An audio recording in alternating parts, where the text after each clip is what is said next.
Hey everyone, Decav13 here, and welcome back to some more Let's Play Fate Stay Night. So I was in the middle of recording this episode, and my computer just fucking shut off on me.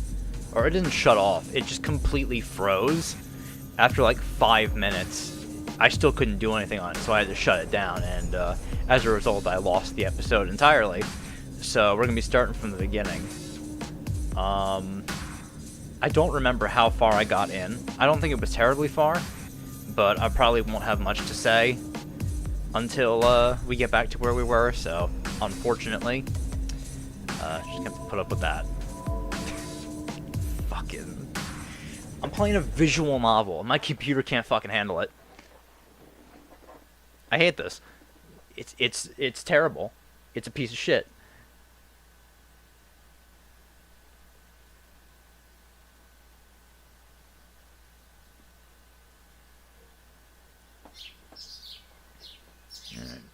When I wake to the bright sunshine, my body feels completely recovered. My temperature is normal, my limbs don't feel heavy anymore. 6時前か。さくら、起きてるかな? If she is, then she should be preparing breakfast. If I don't change and go to the kitchen soon, she'll have to do it all by herself. そういえば、先に行ってるぞ。しばらくしたら今に来てくれ。I'm not brave enough to slide open the partition, so I just tell her and retreat. Could be bad if I open the door with unlucky timing and see Saber sleeping.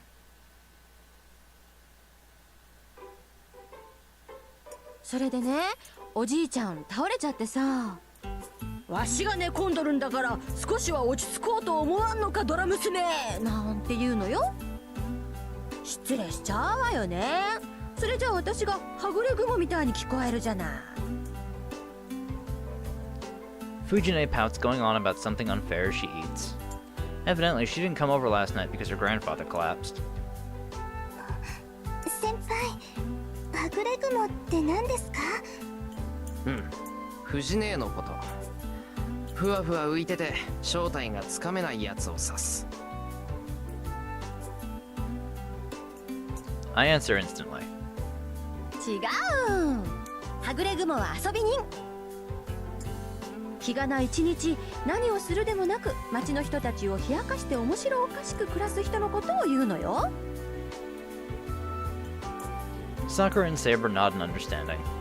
It goes without saying which part of that they agree with. けど先生、それじゃあお父さんの体、芳しくないんですか？まさか。うちの家系は風邪とかひかないって有名なんだから。おじいちゃんはね、年がいもなく若い子と相撲して腰やっちゃったの。相撲？相撲とは何ですか、タイガ？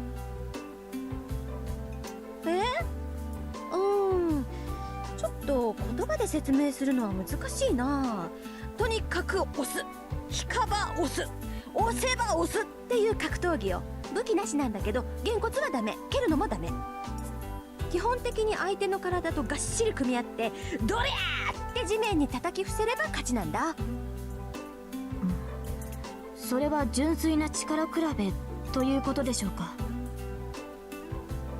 そうね。あと服もなし。自分も相手もほとんど裸でぶつかり合うんだよ。裸でですか？回しをつけてるから急所は隠してるけど、回しっていうのはふんどしのことね。わからなかったらシロに聞いてみて。私より詳しいから。 Fujine slurped her miso soup while saying something outrageous about me. なるほど。で、シロ、ふんどしとは何ですかIt would be easy to explain, but I hesitate. This is Saber I'm talking to, and it's the middle of breakfast. Why do we have to talk about underwear? 知らない。相撲は専門外だから他を当たってくれ。嘘だー。シロ、回し持ってるくせに。持ってるかそんなもん。相撲は藤姉のじいさんにやらされただけで、回しだって借り物だっただろう。大体な、何年前の話してんだよ、藤姉は。そっかそうだ。シロ、子供の頃はちっちゃかったから相撲は負け続きだったんだもんね。おじい様が違う競技にしなさいって言って勝つまでやめたがらないシロに弓も出せたんだっけ。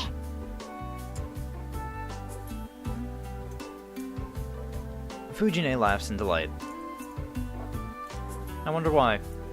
She's in an awfully good mood today and 20% more lively than usual. ああ、藤ね、時間そろそろやばいぞ。7時前にはここを出ないと遅刻じゃないのか。今日は大丈夫。昨日から朝の部活は禁止されたから。ま、それでも今日は職員会議があるから早めに出ないとまずいんだけど。先生、弓道部も朝練中止なんですか？そうだよ。で、そっか、さくらちゃんには連絡行ってなかったか。昨日ちょっとした事故があってね。陸上部の子なんだけど部活中に怪我しちゃって。けど怪我人が一人出ただけで中止にするもんなのか？それも寝不足だって。そんなの本人の。It's their own responsibility to go. It's their own responsibility to go to bed on time. But maybe. 藤ね、その怪我人って何人出たんだ？10人以上20人未満かな。そんなになんですか？先生、弓道部のみんなは。それがね、うちには出てないけど昨日の部活でも疲れた顔の子が何人かいたのよ。ほら、最近いろいろと物騒じゃない？そのあたりの精神的な疲れも無視できないから、できるだけ生徒には負担をかけない方針でいくみたい。部活が負担になるってわけじゃないけど、肉体的に疲労するのは否定できないしね。Fujine shrugs in exasperation and holds out her bowl. さくらちゃん、おかわり。ご飯半分でお願いね。はい、どうぞ。今朝は小食ですね、先生。そうなのよ。学校行っても仕事が溜まってるのかと思うと胃が痛くて痛くて食欲がないんだよ。She half sobs pitifully. Apparently our resident tiger is saying that she can't go all out on 2.5 bowls of rice. そういうさくらちゃんは元気だよね。ご飯大盛りで2杯目だもん。育ち盛りですから、最近はすぐお腹減っちゃうし、多少無理でも食べておかないと大変です。 Sakura proudly puffs up her chest. I see she's already had her growth spurt and she's as good as she is. Maybe she's just being influenced by the other gluttons in the house. なるほど。さくらには弓使いとしては腕力 The fuck does it keep doing that for? が足りません。 Just minimized. 栄養を取るのはいいことです。 I didn't do anything. I'm just holding my mouse here in the center of the screen, not clicking on anything. And the game just minimizes on me.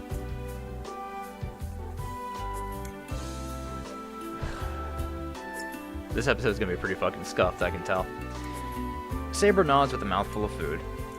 I can't tell if they're on the same page or not.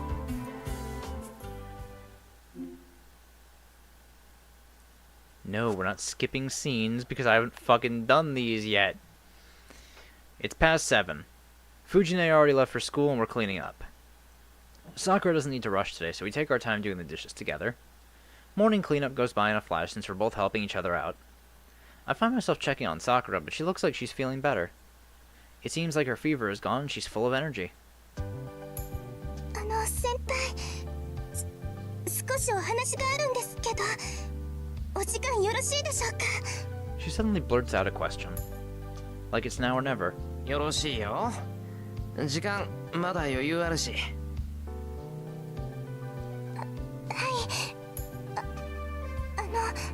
そのですね、お弁当ですね、作ってみたんですけど。 Sakura hands me a lunchbox. It's different from the ones I sometimes use. She must have prepared it herself. Unlike my boring lunchbox, it has a cute shape and it's even wrapped in a pleasantly colored cloth. I'm grateful and I can count on it tasting good if Sakura made it. サンキュー。だって、もしかしてさくら、朝早くから弁当作ってくれてたのか？ By the time I came to the living room this morning, Sakura was already finished making breakfast. I was impressed at how early she must have gotten up, but it seems that she's even more of an early riser than I thought. はい、早くに目が覚めちゃってやることもないからお弁当作ろうかなって。なんだよ改まって。相談ってよっぽどのことか？いえ、そんなことないです。ないんですけど。そうだ、先輩ってあんまりお弁当作りませんよね。お料理好きなのにどうしてなのかなって。さくら、俺別に料理好きってわけじゃないんだが。 Plus, cooking isn't supposed to be a hobby that guys have. I just happen to be able to do it, and I'd like to leave it at that. Anyway, she wants to know why I don't make my own lunch. Right. それがな、俺だって弁当のが安上がりだって分かってるけど、持っていくとクラスの男どもがたかってくるんだよ。結果、気がつくとおかずが半分になってるんだ。Sakura nods slowly. It's actually the girls in class who tend to take most of my food, but I decided not to mention it because it makes me sound pathetic. うん、そういうわけなんで、生徒会室が使える日しか弁当は作らないんだ。あそこなら一星と二人で食べられるだろ。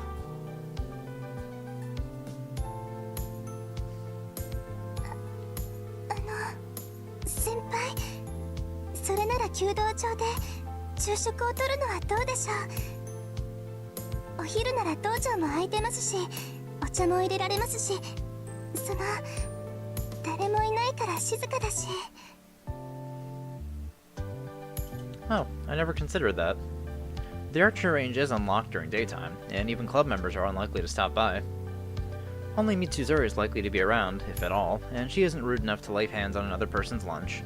うん、そうだな。それもありかな。そうです。そういうのももちろんありです、先輩。けど部外者が入るってのもなんだな。一応三つに許可もらっておかないとダメだろう。そんなの大丈夫です。弓道場は学校の建物なんですから、部活動以外は生徒の自由で OK なのではないでしょうか。 Sakura is being unusually forceful. そうだな。迷惑でなければいいかもな。I accept the proposal. And for some reason, Sakura looks utterly ecstatic, even pumping her fist. Maybe Fujine's good mood rubbed off on her.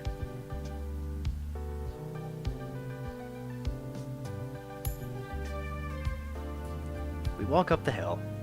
There are more students commuting than usual, possibly because morning practices are cancelled. 時間はまだまだ大丈夫ですね。こんなゆっくりした朝は久しぶりです。 Sakura is beside me, walking happily. She's been in a good mood all morning, though I'm not sure why. 俺はいつも通りなんだけど、まあさくらと一緒に登校するのは珍しいか。はい、弓道部の朝練は休みなしですから。そうだけど朝練は自由参加だろ。大抵のやつは2日に一遍ぐらいの割合なんだから、さくらだって休め。それじゃ先輩、私が休んだら一緒に学校に行ってくれますか？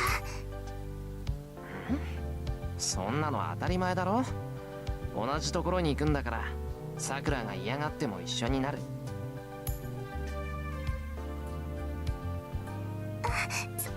それじゃやっぱり無理でした。私下手だから一日でも休むと腕が下がっちゃいます。 Sakura sticks out her tongue in self-reprimand. そんなもんかな。あんまり比べるのも足だけど、さくらの腕は1年じゃダントツだぞ。形もなってるから1日2日間を置いても問題ないはずなんだが。いいえ、私はまだ未熟です。今だって気を緩めると邪念が入るし、的が見えないなんてしょっちゅうだし、根が怠け者だから毎日びっしりやってないとずるずるダメになっちゃうたちなんです。Well, if she says so.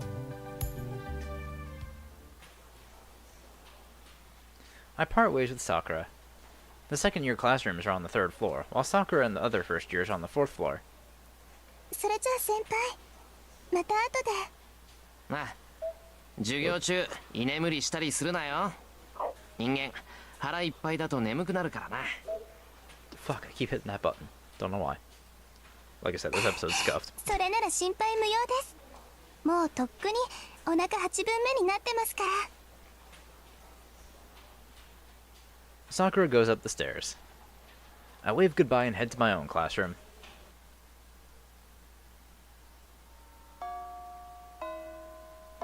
It's lunch break. Shinji is absent, and so is Issei. I think Issei's been recovering in the hospital ever since the Ryodo Temple incident. In fact, there are several other students out sick too. But there shouldn't be any further absences. Castor is gone.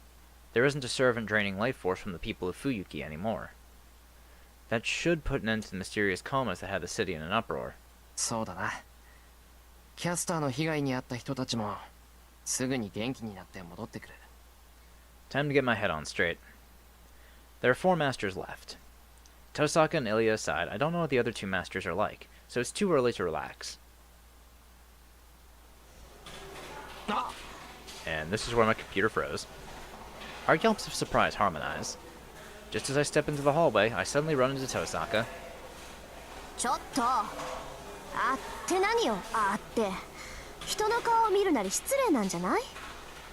それとも何か私に後ろめたいことでもあるのかしらね、エミヤ。あのな、驚いたのはそっちもだろ。今のセリフはそっくりそのまま返してやる。それに昨日の電話、一体何なんだよ。来るなって言ったり来いって言ったり、ずいぶん勝手じゃないか、遠坂。昨日のは特例よ。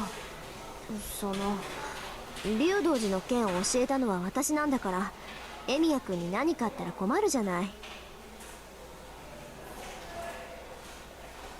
I'm surprised. Does Tosaka feel responsible for what happened? そっか。サンキュー、遠坂。心配してくれてたんだな。そんなことないわよ。私はただ情報提供者として事の顛末が知りたいだけなんだから。それなら昨日電話で言っただろ。キャスターとそのマスターは倒した。竜道寺にはもう何もないぞ。 Wait. Why does she look so serious all of a sudden? なんだよ、遠坂。俺、なんかおかしなこと言ったか？ええ、エミヤ君を信じてないわけじゃないけど、もう一度だけ確認するわ。あなた本当にキャスターを倒したの？いくら俺でも勝敗ぐらいわかる。セイバーは完全にキャスターを消滅させた。キャスターのマスターだってもう Was already dead by the time we arrived. 分かったわ。ならそのことで話があるの。ちょっと屋上まで付き合って。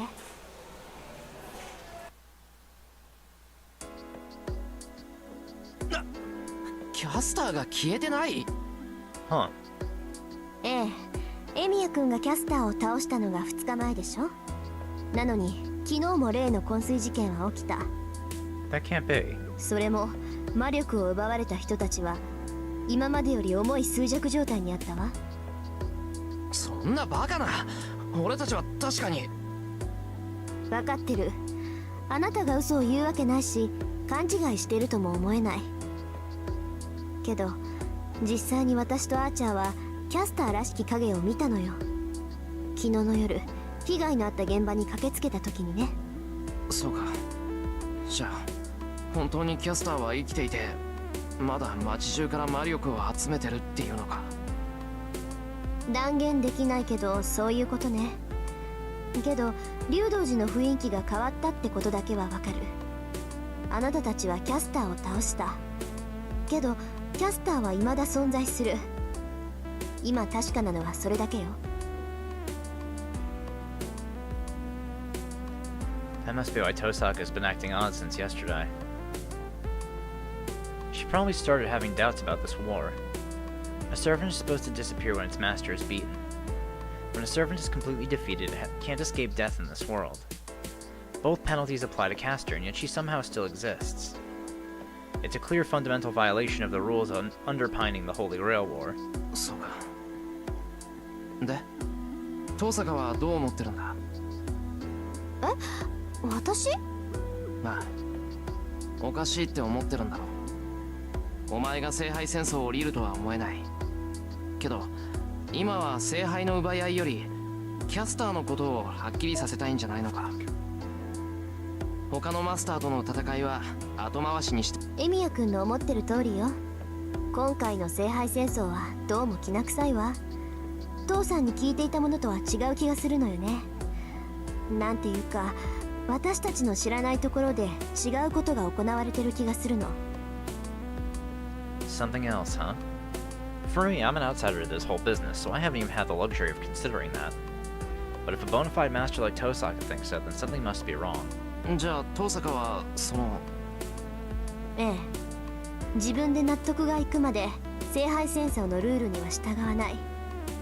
誰かに利用されるのは仕方ないけど、利用された自分が誰にどんな危害を加えるのかわからないのは気に食わない。そういうの嫌でしょ。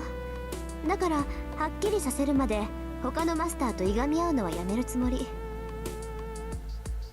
She states it resolutely. Tosaka's eyes are unwavering. At the same time, they seem to ask me for my decision. そうか。それは休戦宣言ってことでいいのかな、遠坂。エミヤ君が受けてくれるならね。この件が片付くまであなたが私と敵対しないのなら、私も危害は加えないわ。She fixes me with a questioning gaze. My answer, of course, was set from the beginning. それはこっちのセリフだよ。遠坂が手を出してこない限り、俺も遠坂とは戦わない。それに、もし戦う時が来たとしても、それは正々堂々とだ。その時が来るまでは。I've always wanted to have a cooperative relationship with Tosaka. 決まりね。分かってたけど、いい返事がもらえて嬉しいわ。Tosaka extends her right hand. I realize she's waiting for me to shake it. ああ、よろしく、遠坂。I try to ignore my suddenly reddening cheeks and stick out my right hand. よし、契約成立ね。少しの間だろうけど、よろしく頼むわ、エミヤ君。Tosaka firmly shakes my hand. Her hand is far more delicate than mine. Her touch is soft and slightly cool.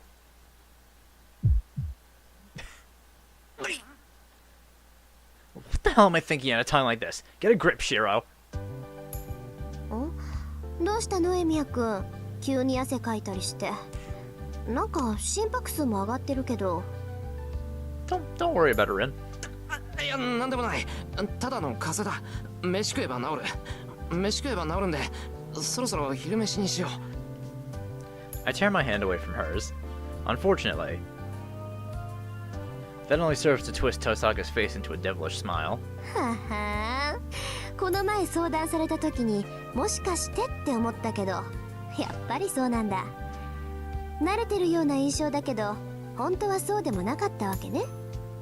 意外っていうか、イメージ通りっていうか。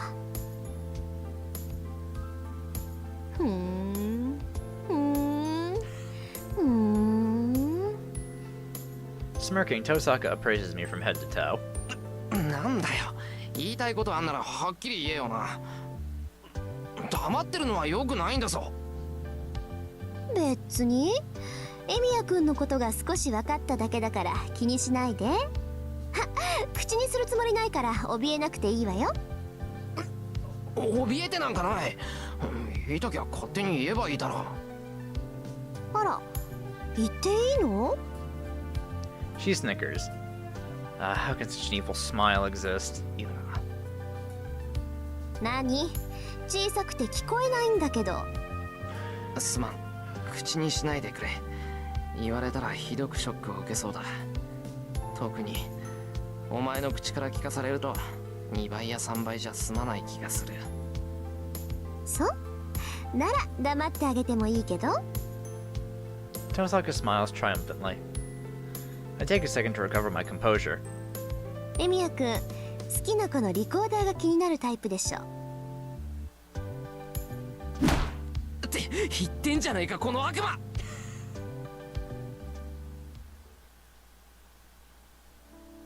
だからね、人間ってのは本当のことを言われると怒ると思うのよ。 Tosaka pokes at my lunch thoughtfully. She came here empty-handed today, meaning that she doesn't have anything to eat. It was inevitable that she'd come after my lunch instead. いいから食べろ。たく、弁当持ってないくせにさ、どうして箸だけは完備してんだよ。お前。これは教室を出るときに持ってきただけよ。エミヤくん、この前もお昼ご飯持ってたから今日も分けてもらえばいいかなって。Really prepared to ね just mooch, え、もし huh, お弁 Ren? 当だった時を考えて事前に箸を用意したんだけど。 Why don't you just bring your own lunch? あのさ、その用意周到さはどこか論点がずれてると思うんだが。If you thought that far ahead, then bring your own dang lunch. 細かいことは気にしない気にしない。エミヤくんだって2人分のお弁当を持ってきてたんだから結果オーライじゃない。 This isn't really meant for two people to share. Sakura just happened to put too much food in the box. Oh, you idiot. For the both of you to have. Oh, Shiro. まあいいか。俺一人じゃ食い切れなかったのも確かだしな。ま、父さん、さっきから野菜ばっかり食うなよな。肉も食え、肉も。俺ばっかり肉。その唐揚げ味付け甘いから苦手なのよ。だいたい女の子にお肉なんか勧めないでよね。ちゃんと自分で分量測ってるんだから食べないってことはストップサインなの。嘘つけ。お前焼肉で遠慮しないタイプだろ。もう絶対そう。俺がちまちま塩辛つまんでる時にわんこそばを食すがごときに霜降りカルビを食べるんだ。その量、その勢いたるや、俺の財布の中身などお構いなしでむしろ破産させる気に違いない。そしてひとしきり満足した後にはこう言うんだ。今回は手加減してあげたわ。 I huff and shoot back a retort, feeling like a sore loser. 言うじゃないエミヤくん。あながち否定できないところが恐ろしいわ。Oh, so it was on the mark, huh? No. I'm pretty sure the scary one here is you. けどお菓子のお弁当よね。量はすっごく多いのに盛り付けとかラッピングとか女の子っぽいじゃない？エミヤくん、もしかして料理好き？ What a coincidence. Someone asked me the same thing this morning. まあ嫌いじゃないけど、今日の弁当は俺じゃなくてさくらが作ってくれたもんだ。ああ、さくらっていうのは父さか。どうした？砂糖の塊でも噛んだか？あっちゃー、やっちゃったか。 She realizes. Tosaka sighs and puts away her chopsticks. ごちそうさま。あとはエミヤくん一人で食べて。 Tosaka backs away uncomfortably. Well, as long as she's full. I was getting pretty nervous eating side by side with her, so it'll be nice to enjoy it in peace.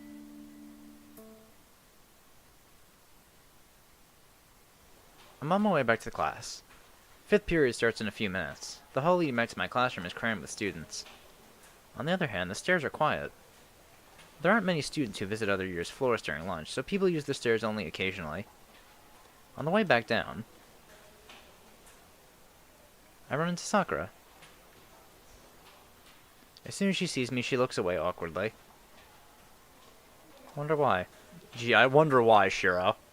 It's the opposite of how energetic she looked this morning. さくら。 I speak to her, but before I can say anything else... ごめんさくら、間が悪かったわ。 Tosaka interjects first. 間が悪いなんてことはないです。先輩と遠坂先輩が一緒にいても私は別に。だから違うんだって。ちょっとね、用があって私からエミヤ君を呼びつけたの。ついでに言うと、エミヤ君もあなたとの約束をすっぽかしたわけじゃないわ。こいつ True. 単に分かってなかっただけだから。なんだよそれ。さくらとの約束って別に何かあったわけじゃ。 Rin, can you hit him? バカ。お弁当を作ったってことはあんたと一緒に食べたいってことじゃない。さくらが怒るのも当たり前よ。Wait a second. What did I ever say I would? You fucking idiot. Made you lunch, told you a nice isolated place where you can have it. 昼食をとるのはどうでしょ Come う。 on, man. How could you not put two and two together here? お昼なら道場も空いてますし、お茶も入れられますし、誰もいないから静かだし。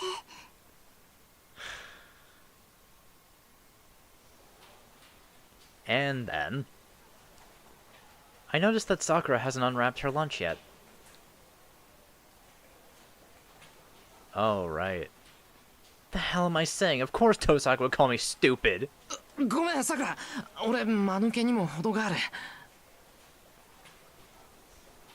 いいんです先輩。だってほら、ちゃんと約束したわけじゃないし、私もそうなったらいいなって思っただけで。よくない。行くぞさくら、今からでも間に合う。道場で手っ取り早く済ませれば。 I grab Sakura's hand and start to run. However, 間に合うわけないでしょ。あと3分で何ができるっていうのよ。Tosaka's calm logic stops me cold. My guilt over standing Sakura up drove me to action, but Tosaka's 100% right. いいんです先輩。遠坂先輩の言う通り、教室に戻らないとダメですよ。けどさくら。いいえ、気にしないでください。私、今ので十分嬉しかったです。ありがとうございました。I don't know what to say to that. それじゃあ、失礼しますね。先輩たちも早く戻らないと遅刻しちゃいますよ。Sakura goes up the stairs to their uneaten lunch. じゃあ私も行くけど。学校が終わったらすぐに商店街にある中華飯店に行っておいて。そこで待ってるから。 And so, Tosaka goes back to her classroom, leaving me with those cryptic instructions.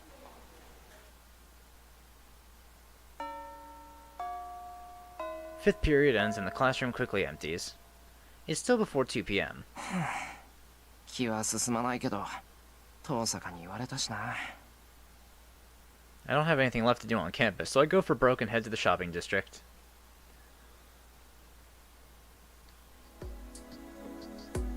There's only one Chinese restaurant in the shopping center. Hongzhou Yansai Guan, Taishan. Taishan has an ominous reputation. Its glass windows are covered by shutters during the daytime and concealing the coming and going of customers. First-timers are frequently seen fleeing the premises. The restaurant is run by the enigmatic and petite Miss Ba, beloved by the neighborhood association. She wields her wok to cook chili peppers into every possible dish. In other words, the food is hot. Really hot. It's so spicy you'd think your tongue was being stabbed by 1,000 toothpicks and covered in salt. The reason I tend not to like Chinese food is entirely thanks to this restaurant's infernal seasoning.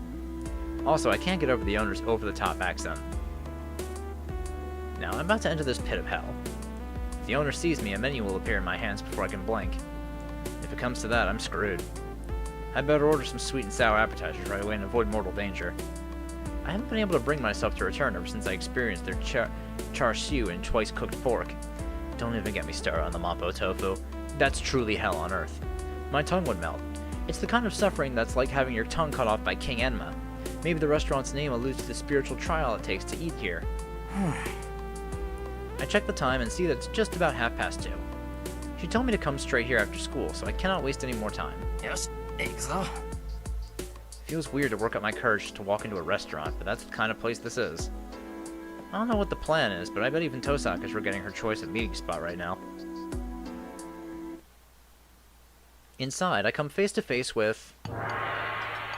Oh. Hey, Kirei.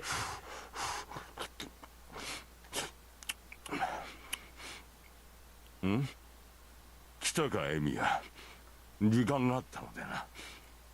先に食事を進めていた。 So I guess Kotomine is the one who wanted to meet us, not Rin. A priest eating Mappo tofu. I'm speechless. What's Kotomine doing here? Why is he eating that Mappo tofu that looks like a boiling cauldron? And with incredible vigor, no less. He shovels the molten lava into his mouth with hellish drive, sweat running down his face, not bothering to drink water, as if he knows that pausing will mean he'll never take another bite. And he looks uncomfortable. Man, who eats that fast? Is he actually enjoying it?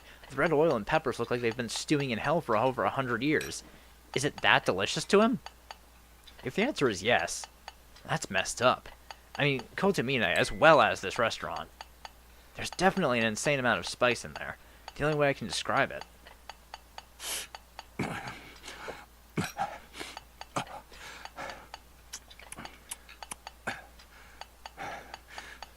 どうした？立っていては話にならんだろう。座ったらどうだ？ The priest talks while eating. I cautiously, actually, I'm not sure what even to be cautious of anymore. Sit down across from Kotomine. I quietly watch the priest's movements. Incredible. There are only 2 spoonfuls of Mappo tofu left. Is he actually going to finish the entire plate? The second I clear my throat, Kotomine's hand suddenly stops.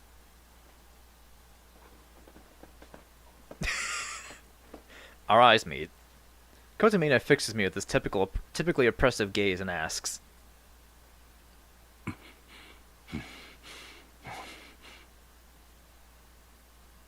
Kuka. Kuka! Instantly, I decline with every fiber of my being. Kotomine frowns slightly and finishes the last of his Mappo tofu. Wait, is he disappointed that I said no? Why do you want to share? It's clear now that Father Kotomine is here to see me. He must have asked Tosaka to get me to come. で、一体何の用だよ。あんたが自分から出向くなんて珍しいんじゃないのか？何？お前がすでに2体のサーバントを倒したと聞いてな。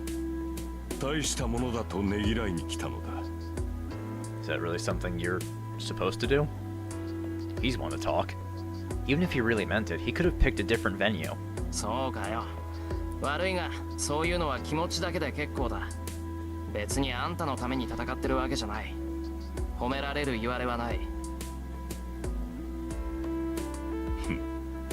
つまらぬ世辞は余計だったか。では望み通り本題に入るとしよう。リンからキャスターが生きているという話は聞いたな。That she has. ああ、キャスターはまだ限界していて、町の人間から魔力を集めてるって言うんだろ。そうだ。その件と関係があるかは分からんが、お前がキャスターを倒した夜、竜道寺にはもう一体サーバントがいてな。風貌、戦闘スタイルから言ってアサシンだと思われるが、断言はできない。アサシン？キャスターの他にもアサシンが竜道寺にいたっていうのか。でもセイバーは感知できなかったのだろう。アサシンはそう強力な英霊ではないが、特性として気配の遮断がある。隠密はアサシンの得意分野だからな。いかなセーバーとてアサシンが完全に引きこもってしまえば見つけようがないだろう。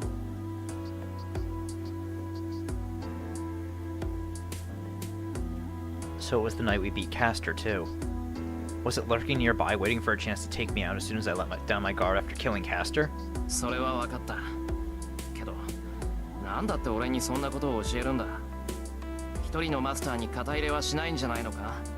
何？これは情報交換に過ぎん。私の知ることはそれだけだ。その代価としてここ数日お前が体験した出来事を教えろ。Yeah, Rin was saying the same 今 thing. 回前回とは違うものが動いている気がしてならんのだ。教えたくないのならそれでも構わん。今のは忠告として聞いたと思えばいい。そんなことするか。教えてもらったからには代償ぐらい払う。一方的に話されたことだけど必要なことだったからな。相変わらず義理がたいことだな、エミヤシロ。 The priest's lips twitch up into a delighted smile. He's making a face like he knew exactly how I'd react. But I'm not going to play his little game. 話はするけどその前に聞いておくぞ。琴峰、あんたなんでそんなことを知ってるんだ。竜道寺にアサシンがいるなんてサーバントでもいない限りわからないことだろう。 Very astute, Shiro. In fact, he shouldn't have known even if he had a servant. Neither Saber nor Tosaka's archer were aware of what he just told me. なに、単純な話だ。私のランサーが竜道寺でアサシンに敗れた。奴が消滅する寸前の映像をマスターである私が回収したに過ぎん。 Just like that. The priest utters something outrageous as if it's just common sense. 私もマスターだと言った。お前も口にしたではないか。サーバントでもいない限りわからないと。いや、実にその通りだったな。だがそれも昨日までの話だ。ランサーは消滅し、私は今回の聖杯戦争におけるマスターではなくなった。お前たちの敵ではなくなったということだ。さて、話はそれだけか。ではお前の番だ。ここ数日、何と出会い何を見た。 In only a short moment, the mood becomes somber. He's not letting me ask any more questions. All Father Kotomine wants is a clear answer from me. I still have a mountain of stuff I want to say, but I'll answer first. In as much detail as possible, I describe everything that's happened since I made a pact with Saber 4 days ago and met the priest. It takes about 30 minutes to finish my story. I haven't done a whole lot as a master. It shouldn't be of much interest to Kotomine. He only showed any sign of interest when I mentioned Zoken Mato. マト造剣。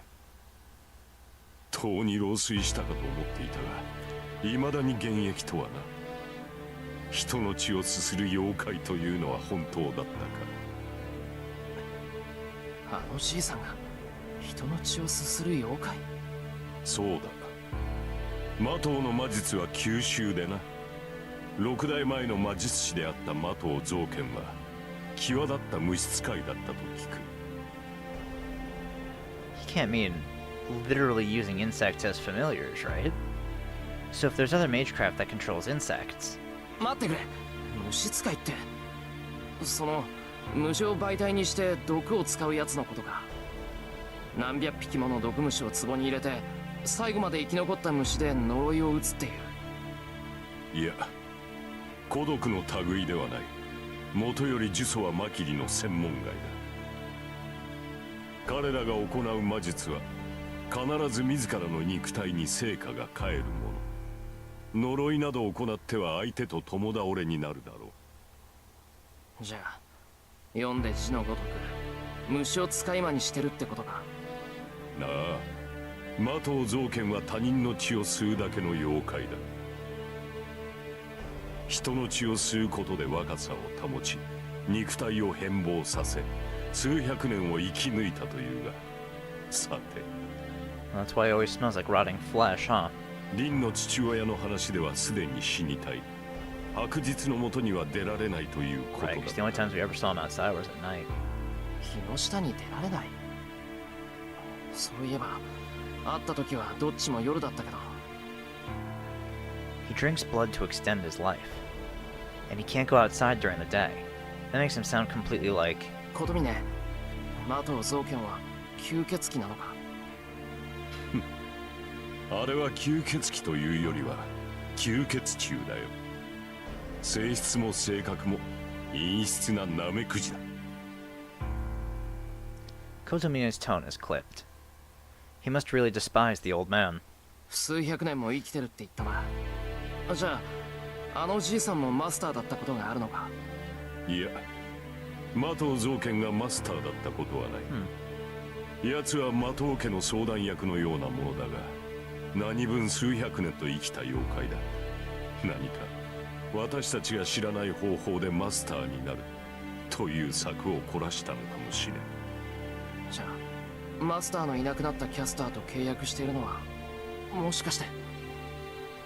さあな。だが気を許していい相手ではない。奴が表舞台に出てきた以上、確かな賞賛があってのことだろう。今回の魔頭のマスターはマキリにおける最悪の魔術王の呪語を受けているということだ。 Zoken said that Shinji hasn't given up. Shinji has Zoken's backing. He may have lost his command spells, but the old man might give him a new servant. 参考になった。マキリのご老人が動いているのならば、この異常事態も頷ける。監督役として被害の拡大に備えるとしよう。 Kotomine muses to himself, looking more relaxed now. 監督役がね。昨日まで俺たちに隠れてマスターだった男が何を。そう言うな。元より私に望みなどない。ランサーを得たのもより良い願望者に聖杯を与えたかっただけだ。それもここまでだがな。あとはマスター同士で決めることだ。ま、私的な意見を言わせてもらえば、お前かリン、そのどちらかに聖杯が与えられればいいと思っている。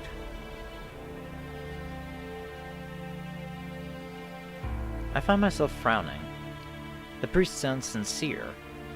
He doesn't want the Holy Grail. He just said to my face that he wants mere Tosaka to get it. なんでだよ。あんただってマスターになったからには聖杯が欲しかったんだろう。叶えるべき願いってのがあったんじゃないのか。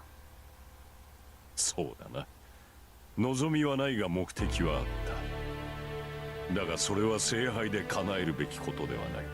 私の目的はそれほど真剣なものではないし、私本人が叶えても意味のないものだ。It's meaningless if he makes it happen. なんだよそれ。謎かけならよそでやってくれ。老婆心のつもりなのだがな。私とお前は同じだ。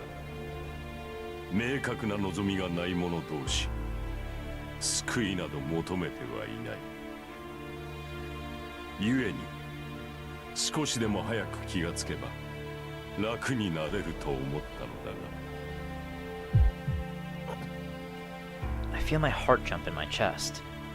For some reason, the priest's words twist and turn in my chest like a curse. ことにね。お前。I fight against the sudden vertigo and glare at him. And then... 麻婆豆腐お待たせある。 Ms. Boss has a second plate of Mapo tofu on the table, followed by a third. Uh-oh. Kotomine dips his spoon into the plate with a clink. I knew it. This guy ordered second in advance. Our eyes meet. Kotomine fixes me again with his oppressive gaze and asks, 食うのか。食べない。 With a straight face, I gave him my firmest denial. This fucking guy. I leave Taishan. Kotomine didn't look like he had anything else to say and started digging into his mappa with gusto. When I left the restaurant, still feeling sour, he left me with one last remark. エミヤ、私は戦いから降りた身だが、お前とリンは未だマスターだ。造剣は陰湿だぞ。せいぜい気をつけることだ。A warning, I suppose, even if it sounded like he hardly cared.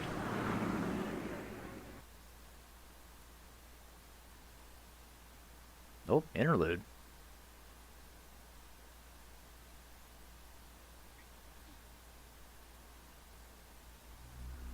Zoken. A breeze enters the damp room.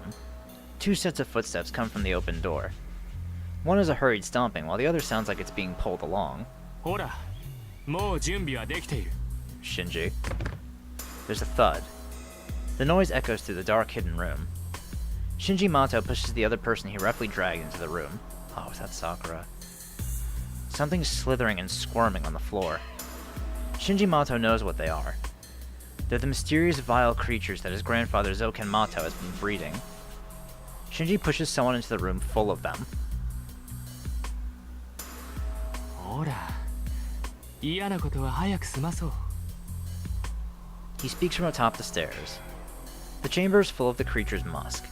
The moment any normal person steps foot into this room, they will be overcome by terror. But this person is an exception. The things shy away from the figure who just entered. Are they afraid or just sick of its presence? The unseen monsters refuse to approach.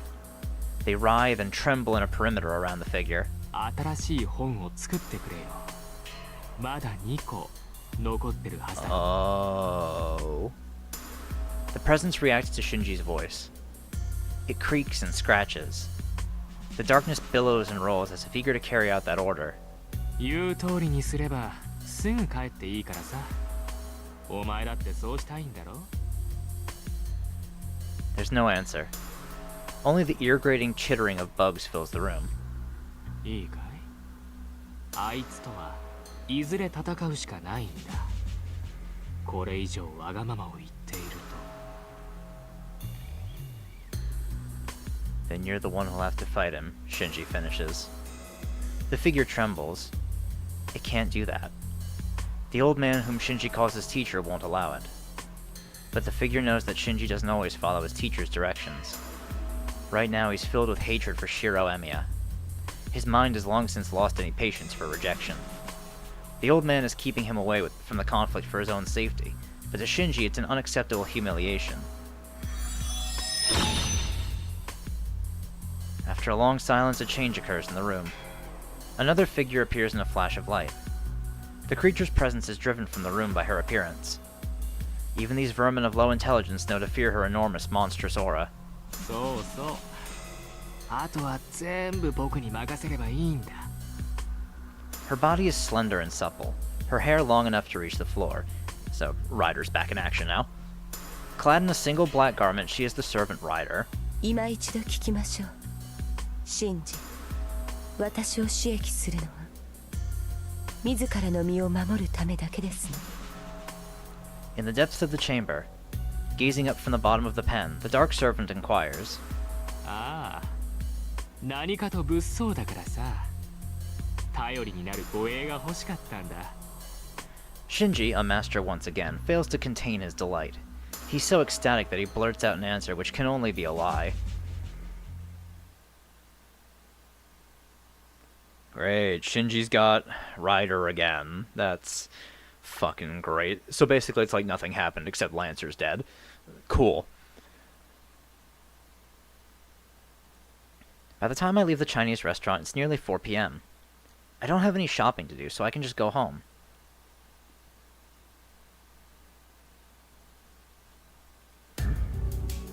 Still, I can't ignore what Kotomine said. Castor is still alive.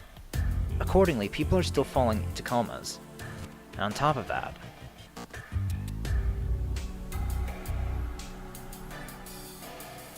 I'm surprised how well I took the news that Kotomine was a master all along. Now that I think about it, we've been at odds with each other from the moment we met. Maybe somewhere in my mind... No.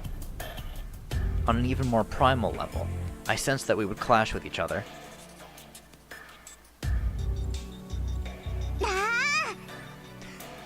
Oh, there's Ilya. Anyway, even Kotomine lost his servant, and I know he wouldn't be careless. There are 3 masters left. The Master of Assassin, who is lurking at Ryudo Temple, Archer's Master Tosaka, and...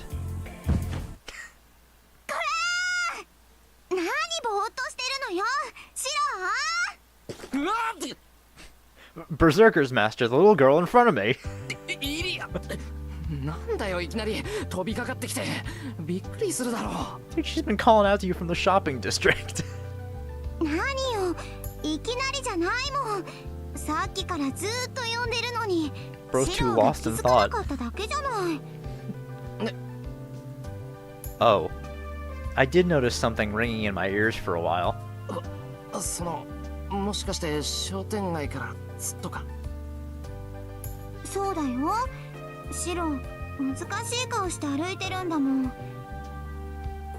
邪魔しないように後ろから呼びかけたのに、無視してどんどん進んでいっちゃうんだから。いや、それは考え事をしてたからであって、イリアを無視したわけじゃ。それに公園にだって来なかったわ。私ずっと待ってたのに。 Ah, right. We had an unsaid agreement to meet again at the park this afternoon. I can't believe I forgot, even if Kotomine needed to talk to me. すまん、忘れてた。ごめん、イリア。そう簡単に許してあげないんだから。私本当に怒ってるんだからね。 Ilya glares at me grumpily. What should I do?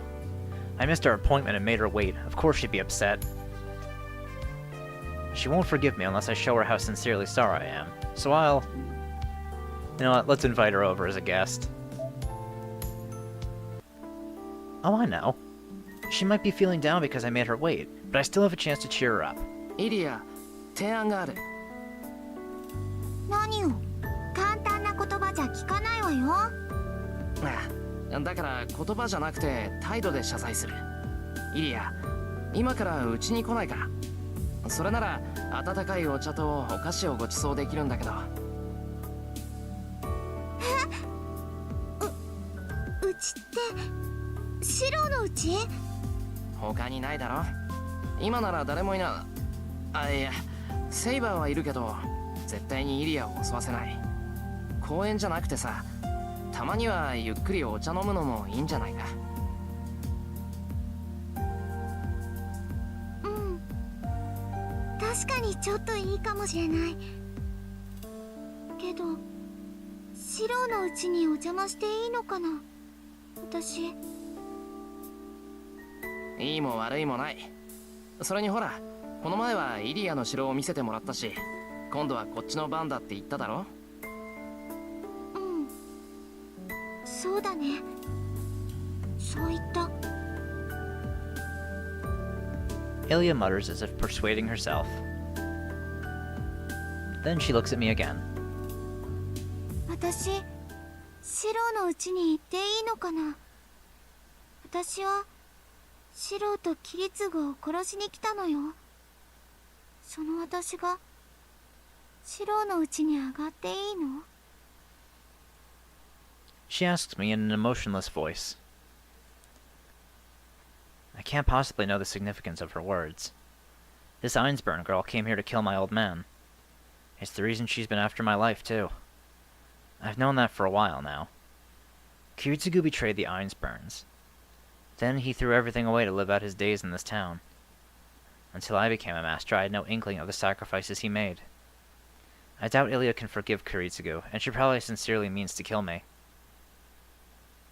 But regardless, no. Especially because of that.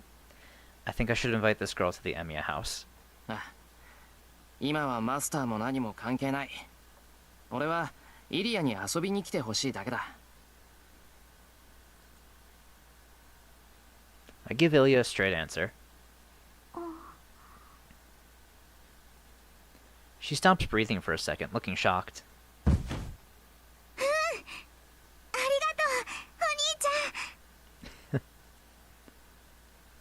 She gives me a buoyant smile and hugs my arm.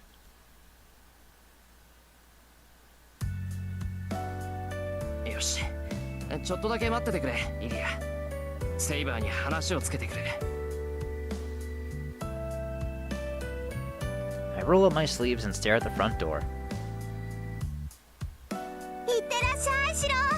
頑張ってね。 Ilya cheers me on with a wave. Here goes nothing. With encouragement like that, I need to do whatever it takes to convince Saber to approve this visit. お断りします。 Yeah, that's about right. And she shoots me down within 1 second. いや、気持ちはわかる。セイバーの言いたいことはちゃんとわかってる。マスターを、しかもバーサーカーのマスターを自分の陣地にあげるなんて自殺行為だって言うんだろ。わかってる。そのあたりはちゃんとわかってるんだ。けどそれとは別で。いいえ、シロは分かっていません。相手はあのイリアスフィールですよ。彼女ほどのマスターならこの屋敷の欠点などいくらでも看破できますし、結界を壊すことさえ容易でしょう。にもかかわらずシロを自ら招き入れる。獅子心中の虫どころの話ではない。あなたは自ら毒薬を飲もうとしているのです。いや、イリアは何もしないって約束したんだ。それにバーサーカーだって連れてないし、日が落ちるまでは戦わないって。今のイリアはただの女の子なんだから、そこまで目くじら立てることはないと思う。性別など関係ありません。大体シロは私に隠れてイリアスフィールと何をしていたのですか。あなたは彼女に殺されかかったのですよ。だというのに気にかけるなど、人がいいというよりバカですか、あなたは。けど話してみるとイリアだっていいやつだぞ。あの子は善悪をまだ知らないだけで、ちゃんといいことと悪いことを教えてあげればだな。甘い。アインツベルンのマスターの言葉を信じるというのですか、シローは。かの一族は聖杯を手に入れるためだけに存在するもの。約束など何事もなかったかのように破り捨てるに決まっています。そんなことない。今のは言い過ぎだぞ、セイバー。イリアはイリアだ。アインツベルンがどんな奴らかは知らないが、一緒にして考えるな。確かにその通りでした。シローの発言は正しい。セイバー、それじゃあ。まあ、あんな小声で主張されても説得力はありませんでしたが。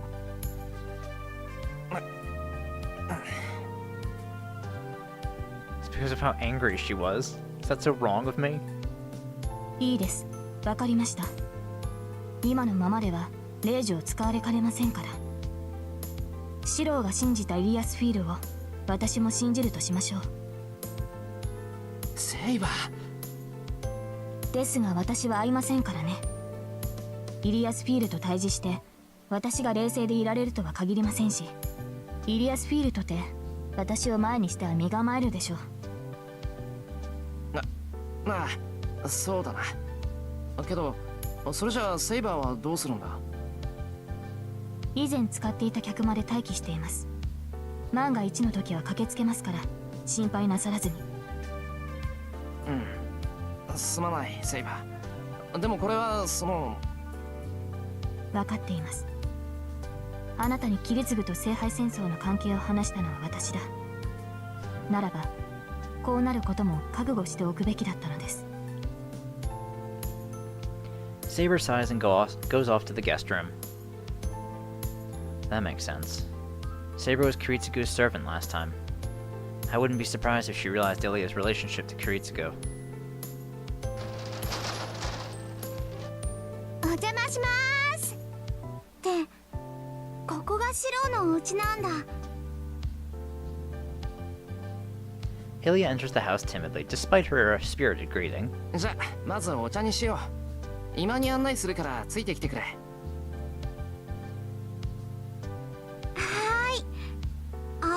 板張りの廊下だね。聞いてた通り日本の建物だ。 Ilia gawks in every direction while she walks. Well, it must be a pretty unusual sight for her since she lives in a castle. はい、お茶。紅茶にしようと思ったんだが、それじゃ芸がないし、イリアのお城のものにはかなわないから日本茶にしといた。苦かったら薄めるんで言ってくれ。I hold out a second cup of hot water. I use the best green tea I have, so there shouldn't be any complaints about the flavor. It's just a matter of whether she prefers bitter or sweet tea. ありがとう、シロ。いただきます。 Ilia sits down properly and takes a nervous sip of tea. Bitter. Ilia freezes. Figures I went out of my way, but maybe I should have just made her milk or tea or something. ごめん、苦かっただろ。入れ直すから無理しなくていいぞ。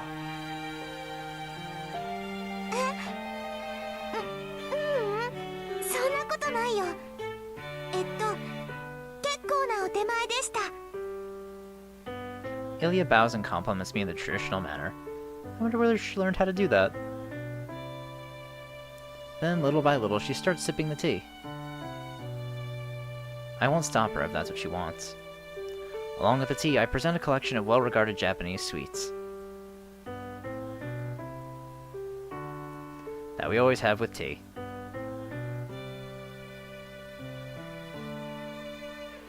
Once tea time is over, Ilya wants to explore the house. いいけど、別に面白いことなんてないぞ。いいの、ただ見たいだけなんだから。魔術的な価値がないのは入った時に分かったし、シロは案内してくれるだけでいいよ。 And so, I take Ilya on a walking tour of my house while she gives a running commentary.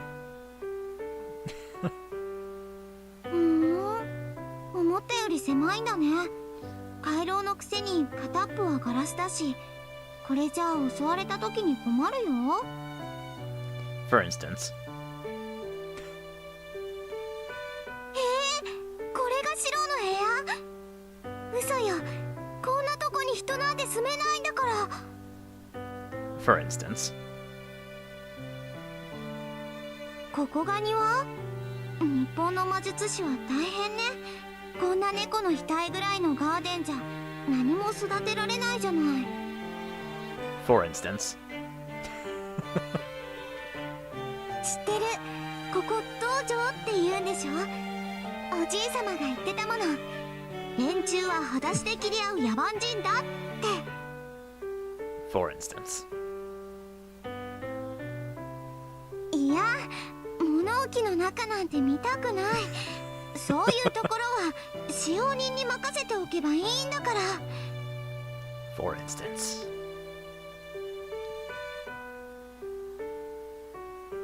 She sure has a lot to say about it all. Still, looks like she's having fun. ねえ、次はまだあっちの方行ってないよ。早く行こうしろ。 She hurries me along. はいはい。じゃあ次は裏側な。ここ数年使ってないから汚れてるけど気にしないでくれ。 Ilya runs down the hallway, shouting excitedly. Damn, though. I don't know why she's so happy to be here, but that alone makes it worth the trouble. But in the middle of it, Ilya settles down and she just looks through the rooms. Maybe she's tired. Ilya goes through the rest of the house without saying a word. I give her the remainder of the tour, and then we're back in the living room. これで終わり。離れもあるんだけど、そっちは勘弁な。今はセイバーが寝てるから。 From behind, she looks dispirited. そっか。これで全部なんだ。エリア？どうした？疲れたのか？うん。ちょっと疲れちゃった。Ah. だって誰もいないんだもん。 When she turns to look at me, she looks like a little girl her age. She's just Ilya, not a master. 私復讐に来たのに、その相手がもういないのって悲しいね。 Oh, right. Because Kiritsugu's dead already. She murmurs to herself. Silent tears fall down her cheeks. あれ、おかしいな。 Oh. 私泣いてるみたい。怖いことも悲しいこともなかったのに変だよね。 Ilya looks sincerely puzzled. There's a reason, of course. The person she resented for years isn't here in this house. She came here with only vengeance and murder on her mind, and missed her chance to achieve closure. Ilya's feel von Ein's burn. She has her reasons for wanting to kill me and Kiritsugu. And that would be... 行こうシロ。そろそろ帰らないと日が暮れちゃう。夜になる前に別れないと戦いになっちゃうよ、私たち。 Ilya states that fact with a smile. What should I say to that? あ、そうだな。じゃあ公園まで送っていこうか。シロ、ちゃんとレディーの扱い方分かってるじゃない。 Her smile is so innocent. Ilya runs to the front door like nothing happened, her silver hair swaying.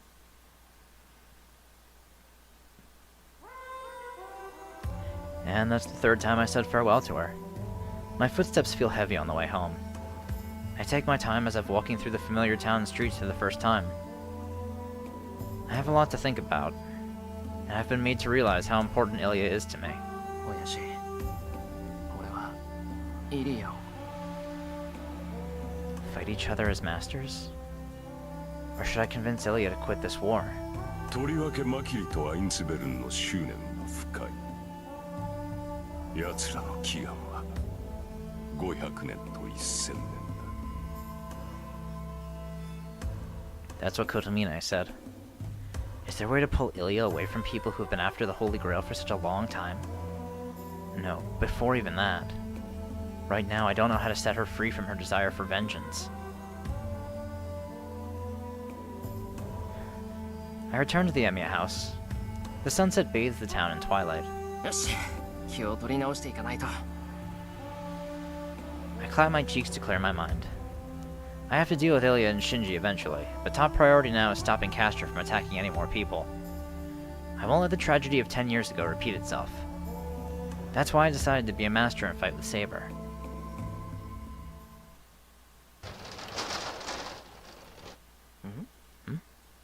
Sakura's shoes are at the entrance. Given the time, she must be back from club practice. ただいまって、なんだ、さくら寝ちゃってるじゃないか。I find Sakura asleep in the living room. She must be tired from her club activities. She's slumped over the table, or rather, lying nearly supine on the tatami floor. She must be exhausted. だよな。風邪気味だって言うのに、学校と部活。おまけにうちの手伝いだもんな。さくら、頑張りすぎだ。I cross the living room, taking care not to wake her up. Then, I bring a blanket from the bedroom. ほら、毛布もかけないで寝たら、また風邪ひくぞ。I gently drape it over her so as not to disturb her. And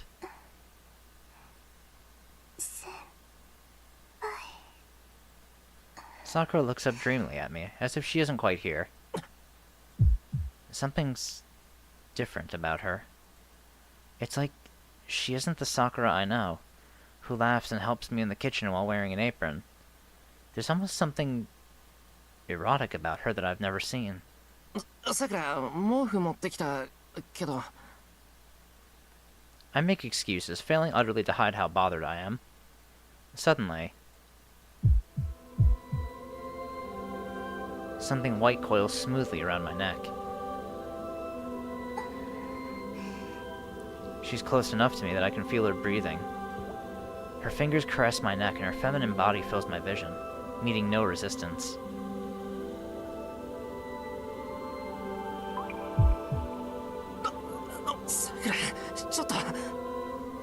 I can't breathe properly nor form a sentence. Sakura isn't fully awake. Her drowsy, almost intoxicated gaze is proof enough. So I should put a stop to this right now and pull away from her. I can't take my eyes off her body. I watch the way her hair flows down her neck. I'm drawn in by the yearning gasps escaping her lips, by her bosom straining against her shirt. She went and grew up before I knew it, and now she's right in front of me. It's a dizzying sight.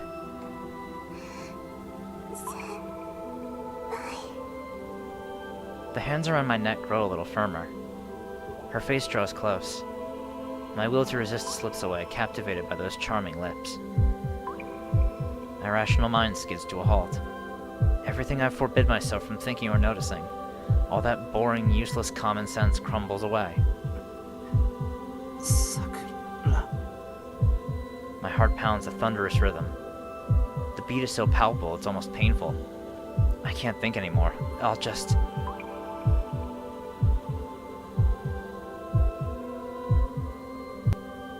シロ、帰ってきたのですか？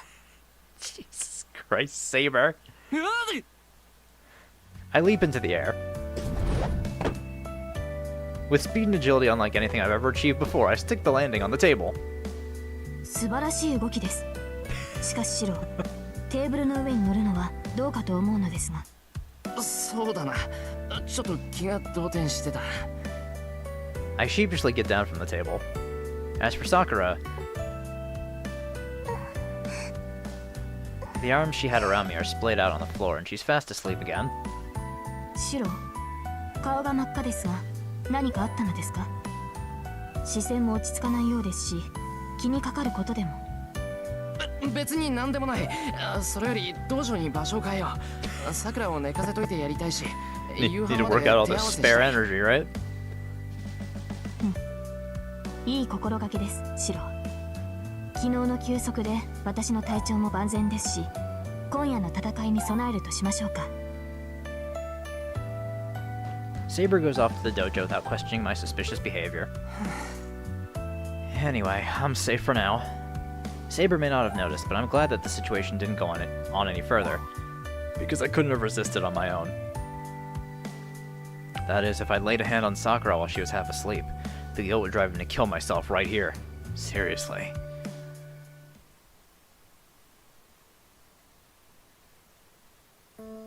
けど先輩、稽古もいいですけどほどほどにしないとダメです。突き指でも大変なのに指の骨が折れかかるなんて普通じゃないと思います。さくら、もうちょっとゆっくり包帯巻いてくれ。頼む。痛いのは当たり前です。こんな怪我してるのに放っておいたら腫れるに決まってるじゃないですか。これも天罰と思って諦めてください。 Sakura tapes my middle finger tightly. She does it skillfully. She probably sees a lot of sprained fingers in the Kyudo club. Still, she could be gentler about it. それにセーバーさんもセーバーさんです。先輩より上手ならもう少しやりようがあるんじゃないですか。先輩、体のところどころが腫れ上がってて、これじゃお風呂にも入れません。さくら、言葉を返しますが、それはシローが望んだことです。私はシローの要求に応えたに過ぎない。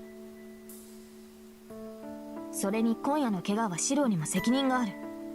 自分から手合わせを願ったというのに集中力が全くなかったのですから。 Saber looks at me displeased. I don't have any excuse for that. 先輩、気分でも悪かったんですか。その不確かな気持ちのまま道場に入るなんて先輩らしくないですよね。全くです。一体何に気を取られていたのですか、シローは。竹刀を握っても見ているのは空ばかりで、気迫が全く感じられなかった。いや、それはその。 Sakura was on my mind, but I obviously can't say that.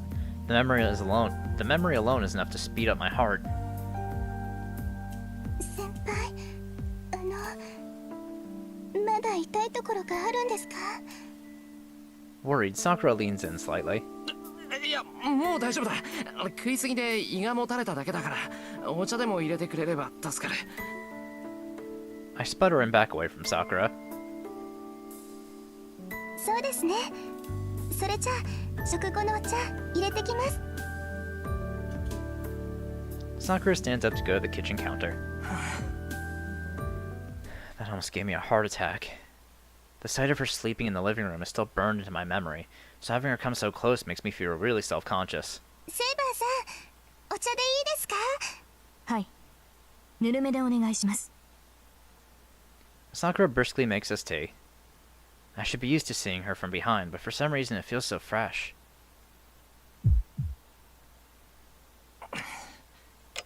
Damn it, where's my mind going? Saber's right, I've been acting off for a while. Just seeing Sakura is enough to remind me of her sleeping form earlier and those soft lips. Damn, I'm pathetic. She's precious family to me and someone who looks up to me. Why am I seeing her this way now? Shit. I know damn well why. Sakura's pretty. I've noticed that for a long time.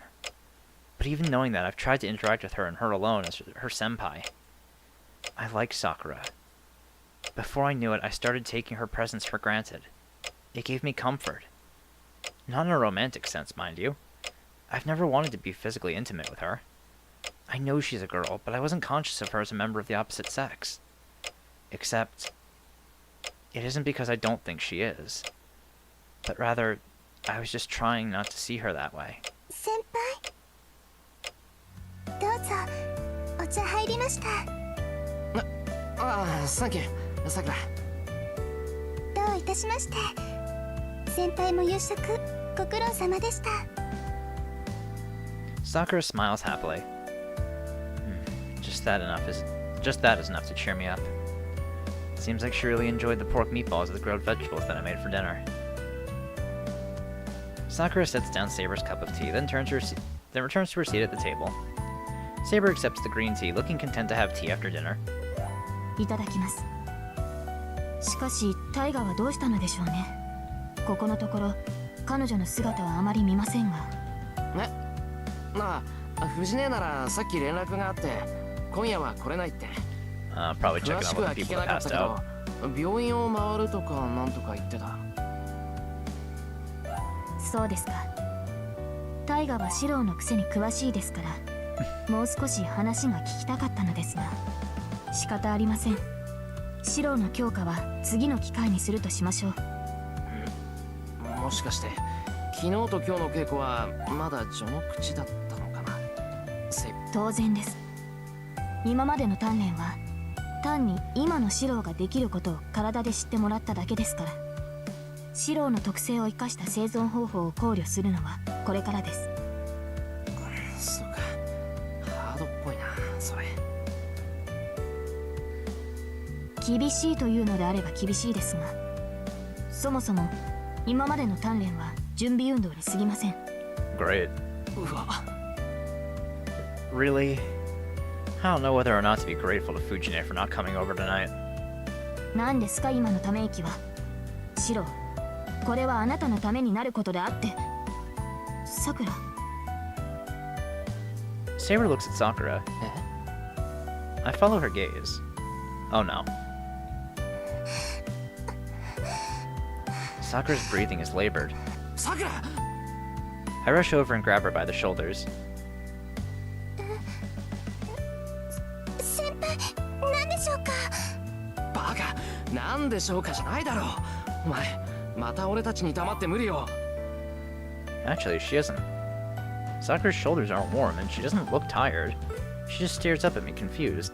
あれ、今そのさくらが苦しそうにしてたから。Huh. いえ違いますよ。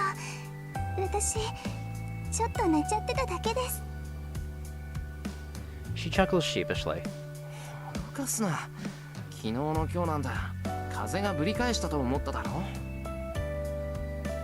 すみません。今日は一日中眠くて気を抜くとまぶたが落ちちゃうんです。そっか。まあ夕方も寝てたしな。疲れてるならもう休んでいいんだぞ。後片付けは俺がやっとくから。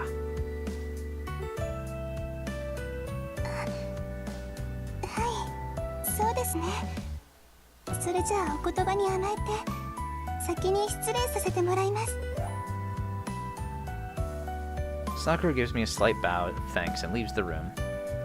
She looks steady on her feet, so maybe she really just didn't get enough sleep last night.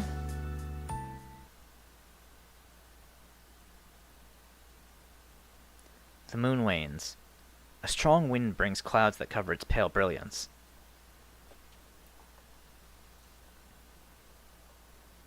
I step outside quietly to let Sakura rest. It's 10 p.m. We're starting our patrol early to make up for yesterday. After we beat Castor, I got complacent, and that led to more innocent casualties. If she's still alive and going after more civilians, then I need to settle this for good tonight.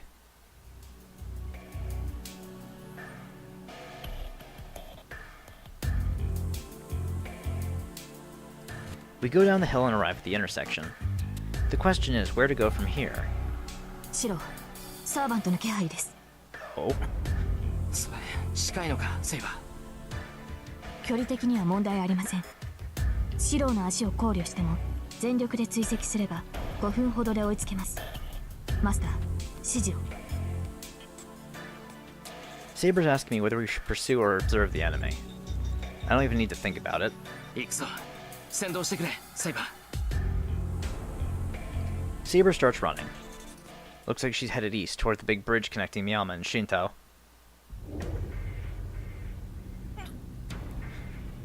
The instant I step foot into the park, I'm assailed by a nauseating aura. The air feels tainted. A rotting odor reaches my nostrils.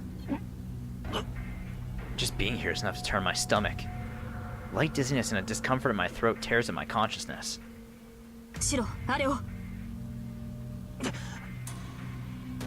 I fight down the nausea and look across the park. There I see ヘミヤ君？ Archer and Rin. Tosaka and Archer, their backs to us, and... Uh-oh. どうやら新手が来たようじゃな。 That old man, Zoken Mato. One look is enough to understand the situation. Tosaka and Zoken are fighting. Dozens of small indistinct things are scattered at Tosaka's feet. Several times their numbers surround Archer. Zoken must be using some kind of magecraft to attack them. おう、誰かと思えばセーバーのマスターか。いやはや、これはしたり。助っ人を用意しておくとは当社家の娘にしては頭が。そんなわけないでしょ。あんたを押さえつけて白状させるのなんて私とアーチャーだけで十分よ。あそこにいるのはただの観客。私とは関係ないんだから。 Tosaka stays focused on Zoken, not paying us a second thought. Or so I expected. あんた何やってんのよ。こんな時にやってくるなんて死にたいの。 She hisses a fresh round of complaints at me. シロ、分かってる。今は遠坂たちと争ってる場合じゃない。I feel danger from the old man, just as Tosaka won't take her eyes off him. He's a monster that lives off human blood. A descendant of the Makiris trying to acquire the Holy Grail, and the person who made Shinji into a master. I can't just stand aside and let this fight play out. 隠しておきたかったが仕方あるまい。わしとてサーバントを2体敵に回しては生き残れんからの。 The cane in his hand rings out. With a thud, he plants his arcane-looking cane onto the brick ground. And instantly, something that should be dead appears to defend the old man. キャスター。くそ。本当にまだ残っていやがったのか。シロ、下がって。あれはキャスターですが、キャスターではありません。外装能力はそのままですが、意志である魂を感じない。あれはキャスターの死骸を別のもので補っただけの模造品です。 Saber steps forward. Invisible sword at the ready. ほう、さすがはセーバー。一目でわしのからくりを見抜きおったが。いやはや、これでは信じ程度のライダーがかなわんのも道理。キャスターもなすすべなくお主に敗れたように、そこのアーチャーとてお主の敵ではあるまい。向上はそれだけか。我らを図った罪だけではない。敵同士とはいえ、キャスターとてサーバントに選ばれた英霊だ。その亡骸をもてあそぶからには相応の覚悟があるのだろうな。さて、わしは使われなくなったものを拾っただけよ。それを下道というのなら構わんがな、セイバー。それではお主の行く末はその下道にも劣ってしまうぞ。何しろその身は最高のサーバント。ならばこのようなムクロよりお主を屈服させるが最上じゃ。その体を我が虫どもに食わせ、そこなムクロと同じ命運をたどらせよ。貴様。何を憤る。所詮サーバントなど主の道具、どのように刺激するかなど問題ではあるまい。霊樹で縛られるも死してなお使われるも同じならば、心ない人形と化すがうぬらのためであろう。 Both servants charge. As if in an unspoken agreement, Saber and Archer race forward to cut down the cackling fiend. Two-bladed gusts descend upon Castor. The result was obvious from the start. Castor can't beat Saber. Even if Zoken pulls her strings, her disadvantage is still clear. Unscathed by Castor's magecraft, Saber finishes off her opponent for the second time.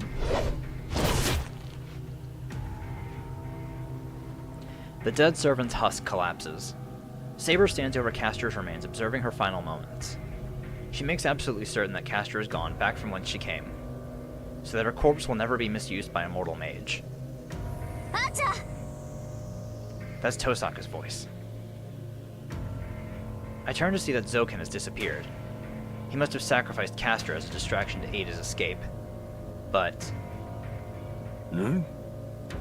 Saber saw it coming and was ready for Castor. Archer was never after Castor to begin with. He was focused on her puppeteer instead. そこまでだ。 Without hesitation, he cleaves through Zoken's body. Zoken's upper body crumples to the ground. なんと。 I hear a slithering sound. The old man, missing his body from the waist down, slithers along the ground, leaking some gruesome substance. 終わりだ、魔術師。過去からの経験でな、お前のような妖物は早めに処理することにしている。 Archer's short sword cuts upward in a second arc. That'll finish Zoken. No matter how immortal he is, he'll die if you crush his head. He was already on the verge of death anyway. Without natural healing abilities like those of a servant, severe wounds hastens his death by the second. Archer goes in for a killing blow to make absolutely certain the mage is dead. No. He tries to, but he freezes in his tracks. Archer isn't the only one who senses it. Everybody here does. Tosaka and Saber.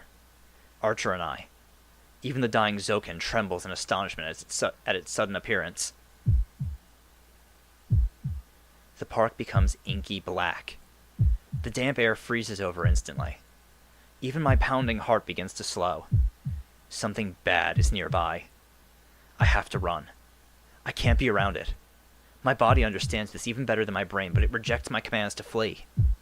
It knows that running is futile. It rules out escape as an option because there's no getting away once you run into that thing. I tremble. My paralyzed neck begins to move. My eyes track to the park entrance. There.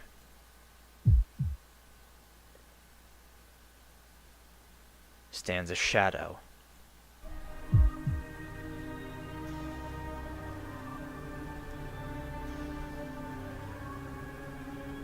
Space twists. I'd like to believe that I'm just hallucinating, that I'm losing my grip on reality due to extreme distress.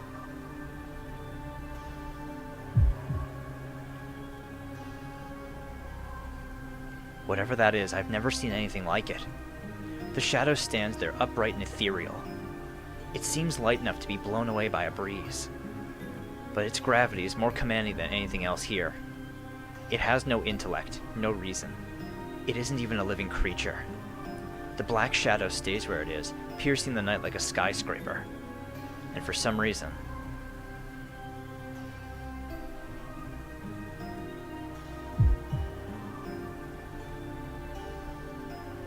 I find the sight nostalgic. ありえん。 I hear a hoarse, wizened voice. The only person who manages to talk is the dying old man. ありえん。ありえん。ありえん。 So even you were unaware of this, huh? He crawls away, wailing. Zoken Mato flees from Archer's sword and leaves the park as fast as he can.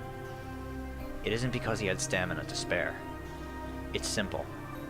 His wholehearted fear of the sinister shadow was enough to whip his wasted carcass into action.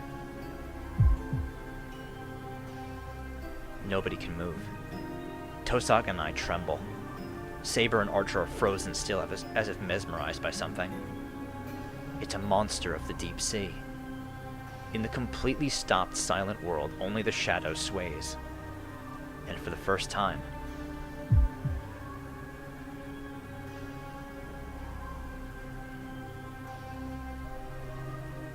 it shows signs of having a will. has no eyes, no limbs, no body, and yet a shadow stretches out from its feet. It casts a long, long shade under the moonlight. Slowly, it turns to point at Tosaka, like a snake that just discovered prey. Tosaka can't move. She hasn't noticed the change in the shadow. Saber is too far. Archer starts running. The shadow stretches. Suddenly and without warning, it covers dozens of meters. Osaka, aburai! I frantically shove her aside.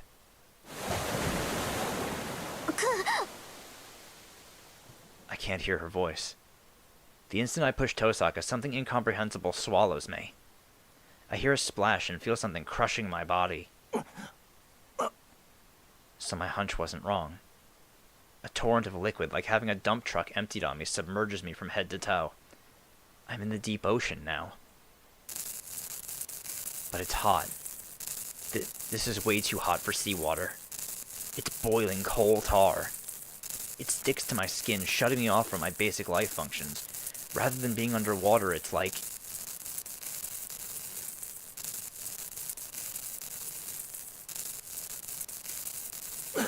Oh, wow.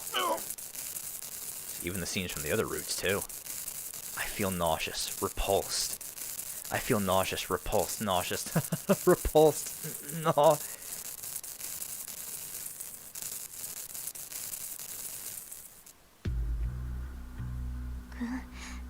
Emiya-kun? At the voice, I open my eyes. My body feels hot. The nausea won't go away. My head feels woozy and I can't even stand up on my own. 目が覚めた？大丈夫？私がわかる？ I feel someone slapping my cheeks. わかる。こんな時に人を平手打ちすんのは間違いなく遠坂だ。よかった。減らず口を言えるなら大丈夫ね。I wasn't trying to be flippant. It's just how I feel. バカ、何笑ってるのよ。言っとくけど、礼は言わないわよ。あんな真似は二度としないで。助けてもらった相手に死なれたら借りを返すこともできなくなる。She shoots me a glare. Even so, Tosaka has one hand supporting my back, while the other is holding my hand as if to check my temperature. 遠坂、変なのはどうした？消えたわ。エミヤ君が影の上に立って倒れたと思ったらもういなかった。あれ自身はあっちの方からやってきたみたいだけど。Tosaka looks to the southern sky. No, the southwest, and grinds her teeth. そうか。けど俺、随分と長く変なのにか。本当？あなたが私を突き飛ばしてから今まで10秒も経ってないわよ。その証拠にほら。シロ。Saber comes running. またあなたは無茶な真似をして。Saber supports me on her shoulder and takes me from Tosaka. 離れなさい、アーチャーのマスター。それ以上我がマスターに近寄るのなら敵対行為とみなします。何？もしかして私も敵？当然でしょう。あなたはマスターであり、アーチャーを連れている。Oh, right. We never explained that to Saber, did we? 何のつもりでシローがあなたをかばったかは知りませんが、みすみす我が主に近づかせることはできない。Saber glares at Tosaka. Oh no, come to think of it, I never updated Saber on the situation. いや、違うんだ、セイバー。遠坂とは今休戦中で、キャスターを倒すまで。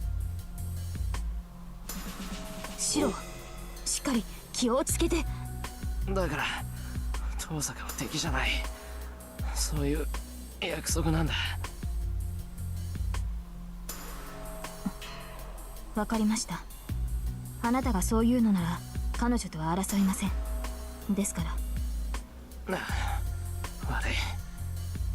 正直もう喋る。I desperately cling to consciousness as my mind strains under chills and nausea. I can pass out once I get home. Until then, I need to keep my mind together at least. 助かったか。ま、本体に触れたわけでもなし、実体のあるものなら怒りを移された程度だろう。 Archer comes over. His expression is neutral, even though he let Zoken escape. He's the calmest one here. アーチャー、あなたは今の影が何者か知っているのですか？さてな。だがこれで一つはっきりした。キャスターナキアと町の人間から魔力を吸い上げているのは Surprisingly, that wasn't 今の Zoken. 影だろうよ。 Archer sounds indifferent. Then he directs his attention to me on the ground. どうやら支援を優先できる状況ではなくなったようだ。そうだろ、エミヤシロ。あれが何であるかはお前の直感が正しい。サーバントとして召喚されたというのに、結局はあれの相手をさせられるというわけだ。アーチャー、あなたは一体。そうか、君はまだ守護者ではなかったな。では It's あの手の kind, 類と huh? 対峙したことはなかろう。まったくいずこにいようとやることに変わりがないとはな。 So it's something that Guardians are summoned to face. The Red Knight leaves, beckoning Tosaka to go with him. But before he does, いや、そう悲観したものではないか。まだことは起きていない。後始末にとどまるか、その前に型をつけるのか。今回は摘み取れる可能性がまだ残されているのだから。 he murmurs, gazing up at the stars.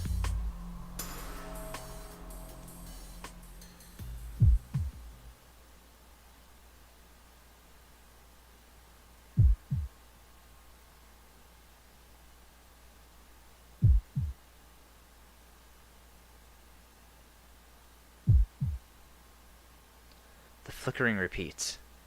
Fever permeates my body and I can't feel myself walking. Someone said something about catching a fever. It feels like mosquitoes carrying fever are spreading through my body and swarming around my fingertips. 先輩。 In my daze, I can't distinguish dreams from reality.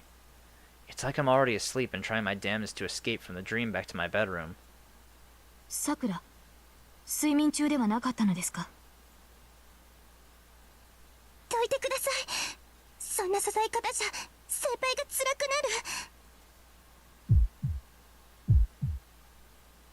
る。いえ、これは私が任されたことです。それに何らかの病だとしたらあなたにまで移ってしまう。そんなことを言ってるんじゃありません。セイバーさん、あなたと先輩が何をしているのかは知りません。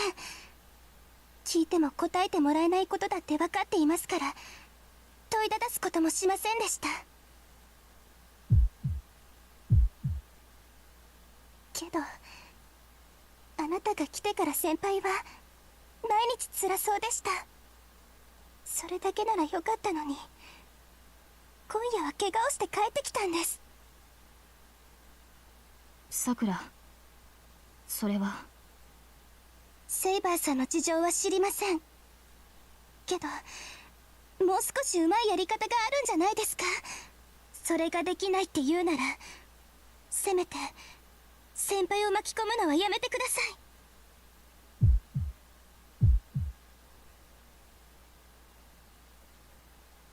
I'm brought back to my room.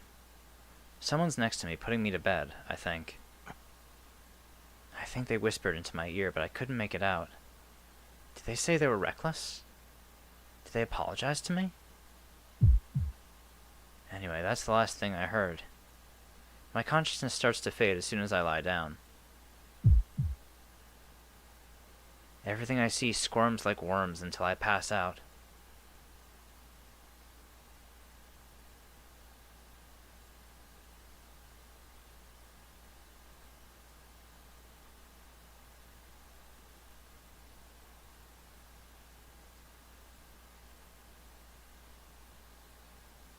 「じゃまったね。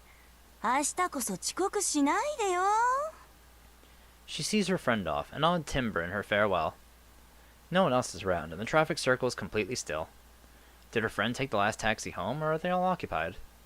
In any case, the park in front of the train station, usually well lit and filled with loiterers, is cold and lifeless. ま、こんな日もあるか。 She walks home tipsy. She doesn't mind that the last train already left, nor that there aren't any taxis nearby. Her apartment is just around the corner.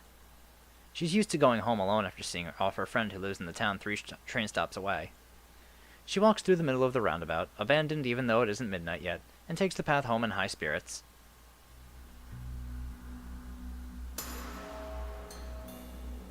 And yet, when did it all stop just being another night? An empty city. A back alley that the light doesn't reach. The cold creeping from out of the shadows. Some formless anxiety grates away at her composure. ちょっと誰かいるの？ She turns around. Her follower is a silent, unfriendly shadow. She quickens her walk.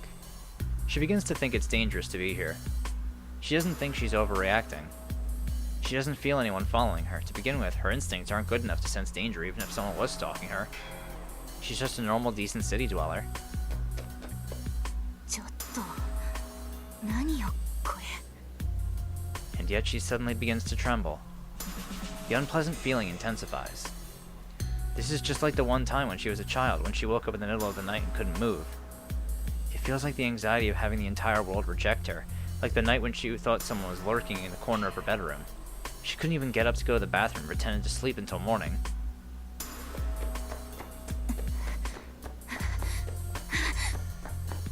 Before she knows it, she's jogging. This isn't her usual route home. The path before her is dangerous. Either path is pitch black. Relying on the same intuition that told her she was in danger, she finds herself nearly stumbling as she runs towards safety.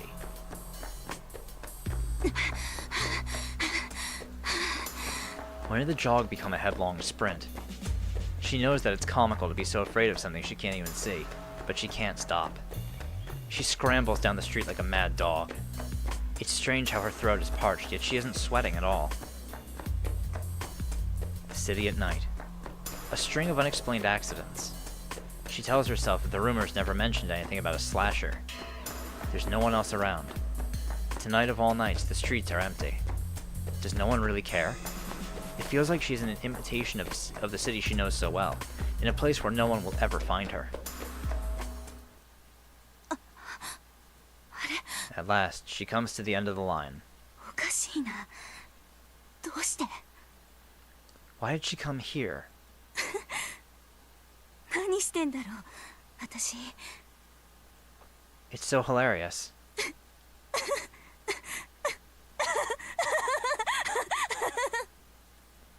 She belly laughs because it's funny. Her throat feels like it belongs to someone else. All she did was run. She thought that there would be no going back if she took the normal way home. So she chose a different route that would take her to a safe place. And now...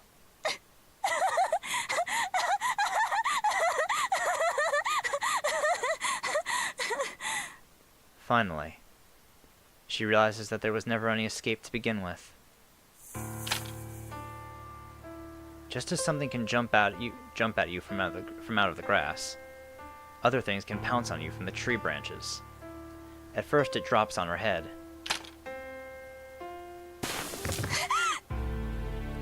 Nobody hears her scream. Her body hits the pavement. There's sharp pain in her ankles. It hurts so bad it must be a joke, like she's lost everything from the heel down. That can't possibly be true, so she tries wiggling her fingers, only to find that she can't feel anything. Instead, something is burrowing into the part of her that's missing. With bloody but still functioning eyes, she looks to see what it is. But she can't see it anymore. All she knows is that something she doesn't understand is gathering in her body. For some reason, her eyes can't process what they see. The worms wriggle their way inside. When she was a child, she once saw a bathtub sponge infested by maggots. This looks just like that.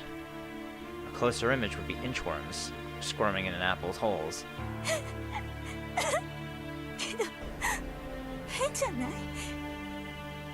The realistic images don't line up with the events unfolding before her eyes. After all, this can't be happening. Not to her. It'll be midnight soon. I need to go home, fill up the bath, ouch, laugh about all the stuff that happened today, it hurts. And while I dry my hair, it hurts. I'll catch up on all the shows I recorded, go back to my room.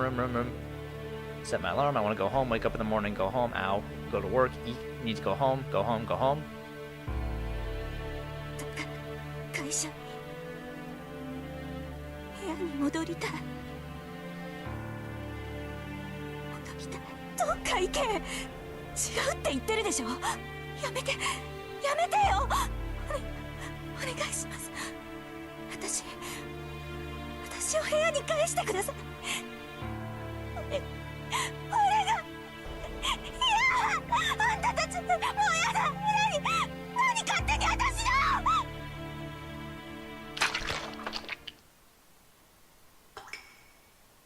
The tragedy ends in less than 5 minutes. It was a gruesome scene that might be described as a meal if one were to define meal as the simple acquisition of nutrition. Zoken. The fallen thing rises. What was once a woman can now only be described as a wizened old man. こればかりはいつになってもなれんものだな。A hoarse voice rasps. The swarm of insects is gone. Having finished their meal, they return to their nest inside the aged body. In other words, they hollowed out the inside of the woman and turned it into their own. Something witnessed it happen. Up above. A mismatched white face floats in the gaps between tree branches. It is a mask made of a human skull, locked in a gesture's smile. Its owner is, of course, the seventh servant who killed Lancer. Assassin. The masterless heroic spirit born from a false servant. 器用なものだ。先ほどの体も元より借り物だったということか。ほう、見ておったのか、アサシ。そうよ。わしの肉体はとうの昔に滅び去っておる。こうしてすでに出来上がっている体に寄生するだけの老いぼれでな。他の者どものように日の元に出られる体ではない。The cackling comes from none other than Zoken Mato. It took him only minutes to attack and take over the woman. No matter how impressive a mage he is, the speed of the act was abnormal. そうか。元の体などどうでもよい。単に一人分の肉が必要なだけなのだな。そうし、どのみち中身は虫どもなのだ。人間としての機能は虫どもが果たす。まさに擬態よな。ほほう。わずか一日で饒舌になったではないか、アサシ。その様では己が望みを思い出したか。無論我は同じ望みを持つ召喚者にのみ呼び出される。魔術師殿の不死への渇望がこの身を招いたのだ。故に私が望むは永遠のみ。だが The black shadow sways. The expressionless skull mask eyes the old mage dubiously. いささか疑問が生じた。魔術師殿はすでに不死。その年月も500を超えよう。ならば望みはとうにかなっているのではないか。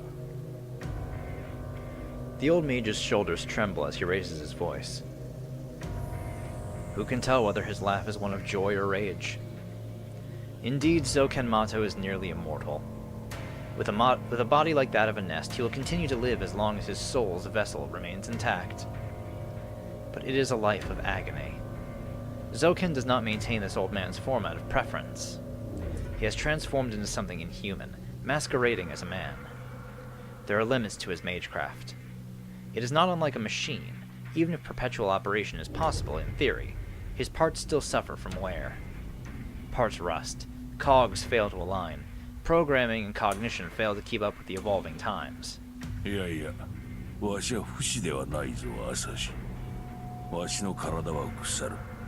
何度新しい肉体を得ようと腐る。何をしようと腐っていくのだ。この新しい肉体とてすでに腐敗が始まっている。生きたまま自身が腐っていくこの不快と屈辱、自らが人ではなく虫なのだと受け入れる絶望といえば分かってもらえるかな。なぜ腐る？虫どもでは真っ当な肉体を作れないのか。そのようなことはないぞ。虫どもは生きがいいからな。肉体面では何の問題もない。元より老いる体を憂いて寄生体となった身だ。肉体面の防備に抜かりはなかった。わしは永遠に生き続ける方法、人間としてとどまれる方式としてこの延命法を選んだつもりじゃ。ますますわからんな。完全な肉体維持を選んでおいてその始末なのか。そもそもなぜ外見を老人に模す。肉を粘土のようにこねるのならいかようにも姿は変えられよう。良い質問じゃ。ではトーンが元の肉体を完全に失った者が自らの力だけでかつての自分を復元するとしよう。その場合、肉体を元の形に戻すものは何だと思う？肉体は己の肉体を記録している。肌がそげ、肉が落ちようとかつての姿に戻るのは肉体そのものに設計図があるからだ。遺伝子に記録された構成図じゃな。だがわしの場合は違う。そも自身の構成を記録していた肉体そのものを失ったのだ。設計その場合、自己を覚え元通りの形にするものは何だと思うね。 The answer is obvious. His soul. The soul is a memory of the world itself, a record of a body bound not by the physical realm's laws like flesh, but existing on a higher plane, belonging to a concept known as the astral realm. Yes, as long as the soul is intact, it could be possible to restore one's past self.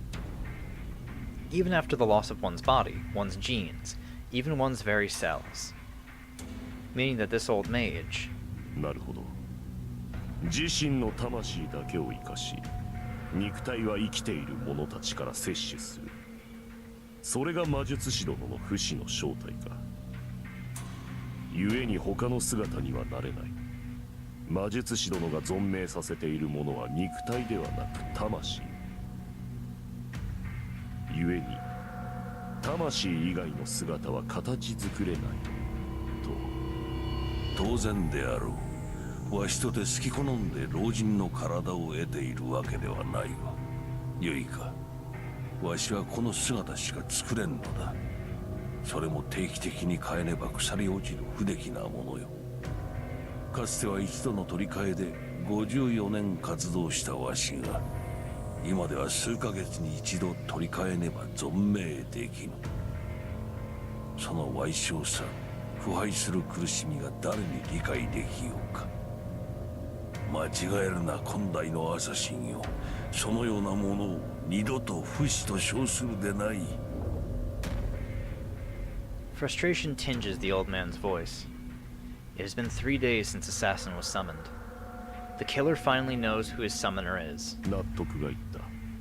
つまり腐っているのは肉体ではなく、そう、魂が腐っておる。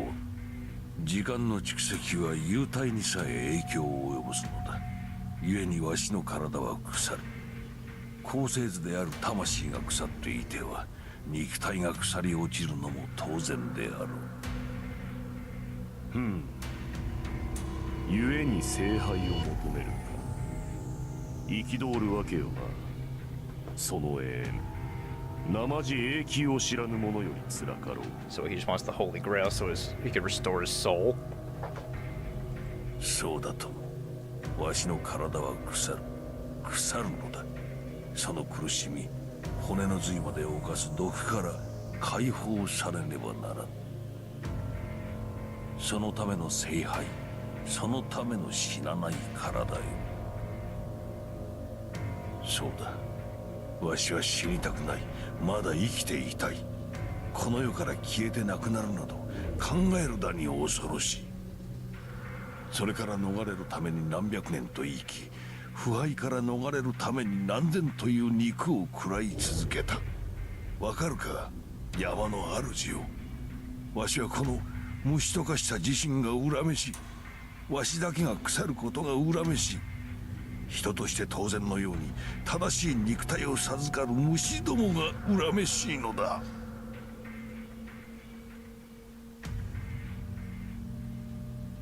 The white mask gazes down at the oozing, festering old man. He has made very clear how much he despises humans living peaceful lives. He has recounted how his very effort to escape that peace has caused him great suffering. The mage is the cause of his own pain, of his perpetual state of decomposition melting his skin, festering his meat, and sundering his bones as long as he lives. However, his suffering has become a problem too great to be resolved by merely assigning blame. Morality and causality are no longer relevant. At any rate, one can speculate that Zoken Mato has long lost sight of his goal. An ordinary man could not withstand the pain and terror of Zoken's bodily decay for even an hour. No, it would not be possible no matter how stout one's spirit. One would die first. After a mere hour of decay, the body would die. Now imagine 200 years of this ordeal. Only the old mage could possibly know how much a human mind would deteriorate after so many years of endless decay. Zoken Mato abandoned his humanity long ago. Even if he were still sane, one could conclude that he had lost his way from the moment his mentality became incomprehensible to any human on Earth. 数百年の妄念か。私には理解できぬが。The old mage's ramblings can be summed up in a single sentence. I don't want to die. I don't want to die. This man simply does not wish to die. That alone describes how clear an idea Zoken has of an otherwise vague conviction that any other man might have. In clinging to that simple, foolish wish, he has sacrificed a great many people. In sowing seeds to help him acquire the Holy Grail, he has created even more victims. No. The old mage's very existence is founded on the sacrifice of others.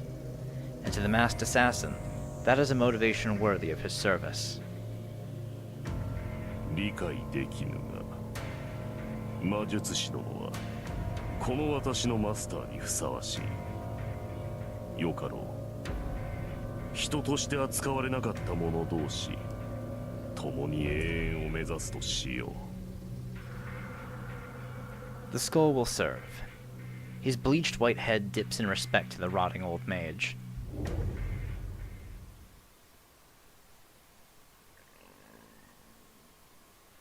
Well, Zoken has a proper servant now.